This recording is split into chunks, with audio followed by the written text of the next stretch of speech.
سننے میں آ رہا ہے کہ پیر حق خطیب اقرار الحسن کا چیلنج قبول کرتے ہوئے ٹھاکرا دینے کو تیار ہو گیا ہے، لیکن مجھے نہیں لگتا کہ یہ ٹھاکرا دنیا کو دیکھنا نصیب ہوگا، کیونکہ فراڈ کبھی بھی حقیقت سے ٹکر لینے کی غلطی نہیں کر سکتا۔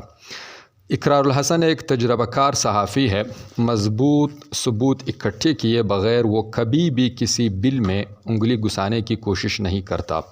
جس طریقے سے حق پیر لوگوں کو گمراہ کرتا ہے، بالکل وہی طریقہ اقرار الحسن نے بھی لمبا عرصہ محنت اور پریکٹس کرنے کے بعد سیکھ لیا ہے۔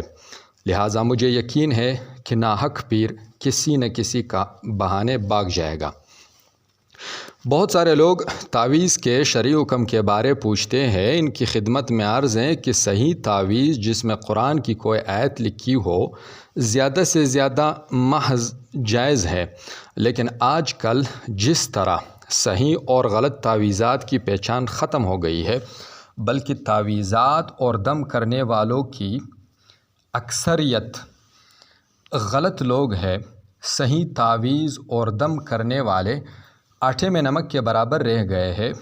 اس دندے سے بچنے ہی میں ایمان کی حفاظت ہے۔ آج کل عورتوں کی بے پردگی، بے حیائی، ناجائز تعلقات، گھریلو فسادات، ساس بہو کے جھگڑوں سمیت بہت ساری خرابیوں کا ایک اہم سبب تعویذ گنڈے کا یہ دھندا ہے۔ یہ ایک ایسا دھندا ہے جس میں پڑنے والا شخص اس جال سے کبھی بھی نہیں نکل سکے گا۔ اس دھندے کی کوئی انتہا نہیں ہوتی، لہٰذا کبھی بھی اس دھندے میں اپنے گھر کی عورتوں کو بالکل بھی نہ پڑنے دے۔ اور یہ کھیل، چین وغیرہ منہ سے نکلوانا اور جنات کے ذریعے آپریشن کرانا یا اس کا یقین رکھنا نہ صرف حرام بلکہ ایمان ہاتھ سے جانے کا خطرہ ہے۔